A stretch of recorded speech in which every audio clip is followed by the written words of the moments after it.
Welcome back to Book Break. I'm here today, back again as your personal book recommendation guru. A bunch of you have been sending in specific book requests for the type of books, the tropes in books, the characters in books that you're looking for, and I have done my best to match you up with your perfect book. We had a lot of requests, so I have chosen 21 books to recommend you today, so this video doesn't go on for 3 hours. So if your question didn't get answered in this video, I have kept a list of them, so hopefully I will be able to do another video answering those soon. And do leave more comments below if you've got particular things in books that you're looking for, and I will do my best. So the first recommendation that I wanted to give is actually correcting a recommendation from last time.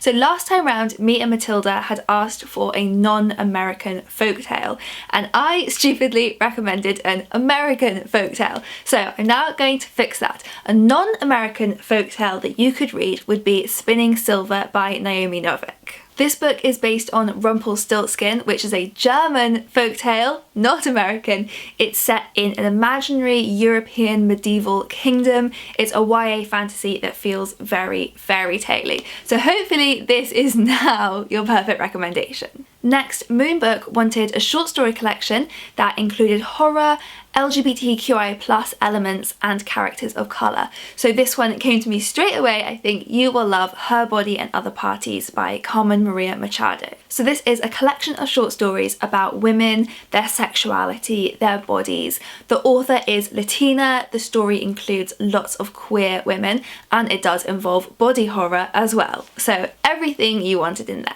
Evelyn Johnson wanted to read more books like Orlando or 100 Years of Solitude that span over centuries. So for that one, I straight away thought of Homegoing by Yaa Gyasi, which is a book I absolutely loved. It's about two half-sisters. We begin in Ghana and see how differently their lives turn out.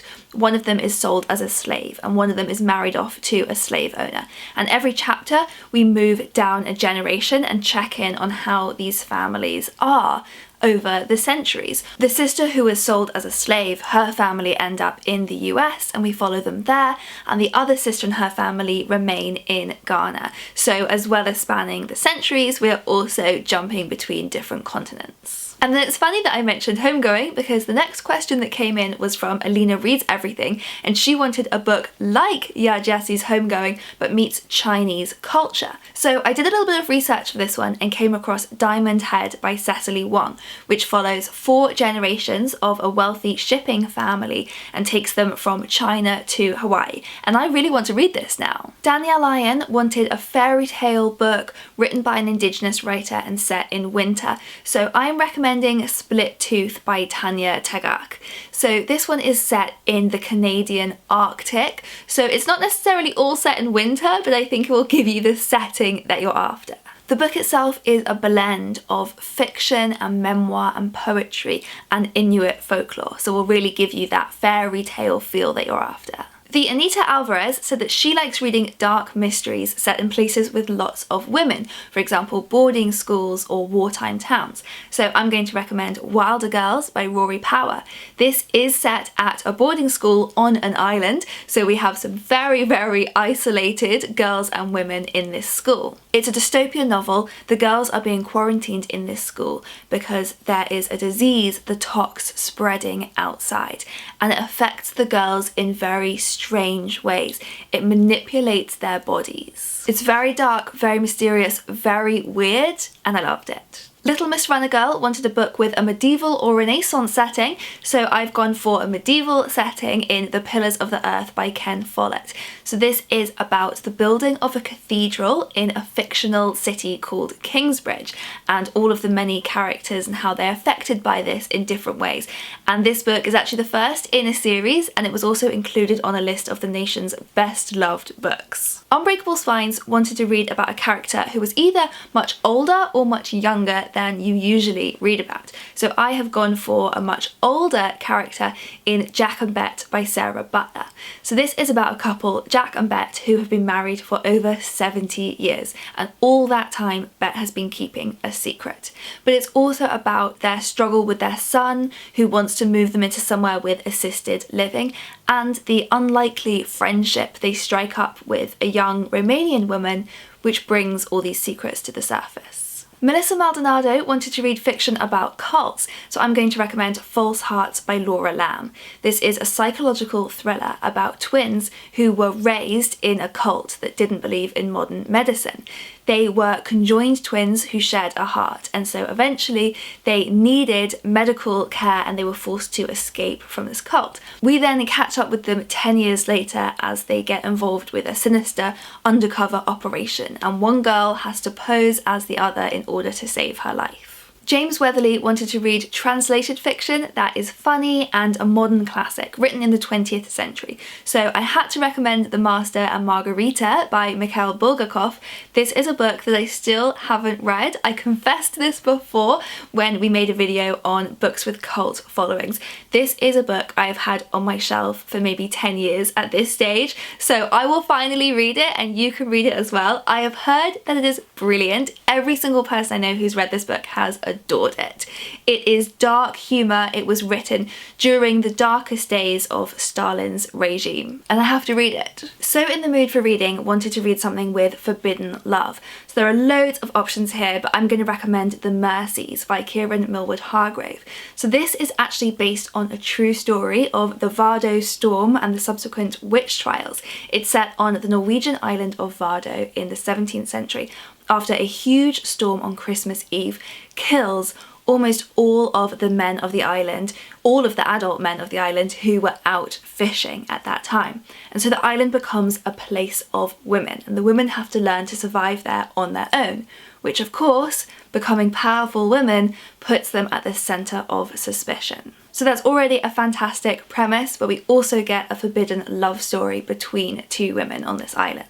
Rachel Dyer wanted something to make her sob, so I'm going to recommend Shaggy Bane by Douglas Stewart, the Booker Prize winner this year. If you're looking to properly sob, like reading A Little Life by Hanya Yanagihara level of sobbing, Shaggy Bane will do the trick. It is a very, very sad, moving story about a boy growing up in Glasgow with an alcoholic mother who he loves very much and she loves him very much, but he isn't able to save her. What Rachel is reading asked for historical fiction similar to Dear Mrs. Bird. So Dear Mrs. Bird by A.J. Pearce is a delightful historical fiction story set in the Second World War about a young girl called Emmy who ends up working for an agony aunt called Mrs. Bird. I love this one, so I can see why you're looking for something similar, and I'm going to maybe slightly cheat with this one, but did you know there is a sequel coming? Yours Cheerfully by A.J. Pearce is coming out this summer, so that's got to be the perfect next read, right? Connor Lowesley is looking for dark academia similar to The Secret History, so I'm going to recommend The Hiding Game by Naomi Wood.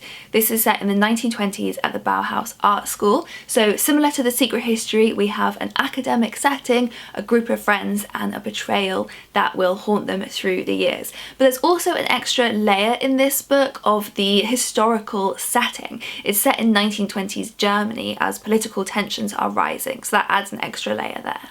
The Wee Book Reader wanted a locked room style thriller, so I recently read the book #No Escape by Gretchen McNeil and had so much fun with it. It's set in an escape room, so very much they are locked in and having to solve clues to escape, but it gets dark and murderous.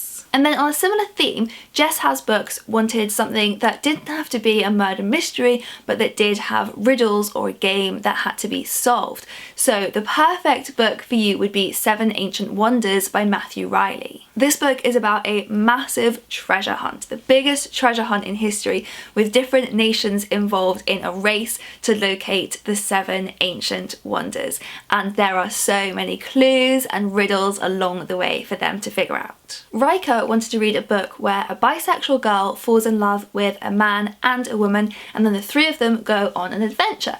So I had to do quite a lot of research for this, but I have found the book Midnight at the Orpheus by Alyssa Lynn Palmer. This is a book set in 1920s Chicago about a woman called Cece Mills who falls in love with a woman called Nell and also falls in love with her bodyguard Patrick Sheridan, and it is a really fun gangster noir novel. Mill123 wanted a cozy cliche murder mystery book but not written by Agatha Christie, I assume because you've already read them all. So I think you will love the Julia Chapman novels, the Dale's Detective series. These are really cozy crime books set in Yorkshire, about a detective who has to team up with a woman who runs a dating agency to solve mysteries.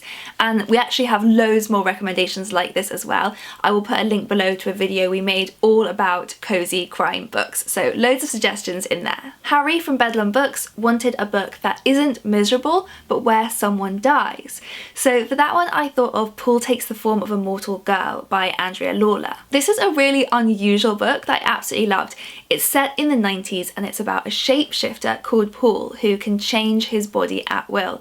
And so he takes us on this amazing tour of all of these 90s queer subcultures. So it's a really, really fun book. It's not miserable, but it does have sad moving moments and somebody does die in it. But I won't say any more than that. Jade Poppy wanted a sapphic, feel-good book set in England, and so I can't resist recommending again Love is for Losers by Vibke Brueggemann. I know I've recommended this book so many times on this channel already, but it just really is all of those things. It's a really fun, funny, sex-positive, feel-good YA story about a girl called Phoebe and her group of friends, and I just smiled the whole way through it. And then one more recommendation. One bibliophage had lots of ingredients for her perfect book. She wanted something with found family, with enemies to lovers, and based on Greek mythology. So I had to ask around a little bit for this one. I texted a few friends and I got the recommendation Home Fire by Kamila Shamsi, which is also a book I really want to read. This is a book based on the story of Antigone, and it does have both the found family trope and the enemies to lovers trope in it, but I won't spoil how, just in case you want to go in and have it as a surprise. So there you go, I hope we found you all the perfect book, and do leave a comment below if you have any particular ingredients of your perfect book that you are looking for. We also do regularly ask for your requests on our Instagram channel at BookBreakUK, so do go and follow us over there. And I will also leave a link here to all of the book request videos we've done in the past, so you can browse through for some more perfect recommendations. See you next time!